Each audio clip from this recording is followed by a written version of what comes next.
I remember I was about 11 or 12 years old, and I lived over off of Pierce Street by the Boulevard, and I was going to Horseman Middle School.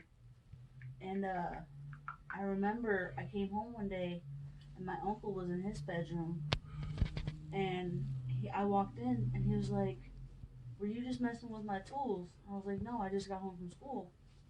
And I walk out, next thing I know, I hear something bang against the wall, and he said that his wrench lifted up and was thrown towards him, and it like landed like 3 feet above his head and just fell down. And then a couple weeks later, for art class, I made this Christmas angel thing for him, and he said he was sitting there watching TV, and it just flung across the room, like someone just went like, just like knocked it off the TV and flew it across the room. And then after he moved out, it was just me and my mom, and I was in my bedroom, and I heard laughter coming from the dining room, and so I go in there and I'm looking, I didn't see anything or anybody, and I keep hearing laughter, and so I was like, okay, I'm just gonna go back to bed. I'm tired, I'm imagining things.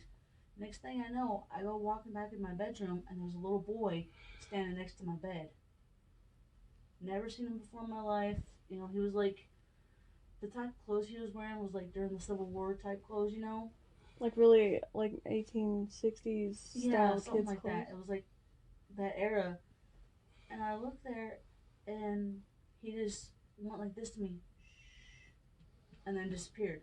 He like put his finger in front of his mouth and Yeah, like he just put his like finger in front of my mouth and just went shh, told me to be quiet, and then disappeared. And so, I went back to bed. I was scared for a little bit, and a couple weeks later, I was down in the basement with one of my friends. We were playing darts, and you could hear someone running upstairs. So I go to check it out, and it's the little boy again. This time, there was another figure, and she was older, so I thought maybe, like his grandma or something like that. And I did the history, like I looked up the history on the house, and it was built before Civil War, and the grandmother and grandson died in a house fire. wow. So they were like haunting, not really like haunting me, but let me know that they were there. So she said she saw the see-through, the little boy and his grandmother both were see-through or kind of transparent, you said? Okay. It was really freaky being, so young and like trying to figure out what was going on. And then we finally moved away, and now that house isn't there no more. Did that happen when you lived in Amarillo or New York? Here in Amarillo. In Amarillo, okay. You don't want to hear the stories about New York. No. I don't even like repeating the ones that happened in New York.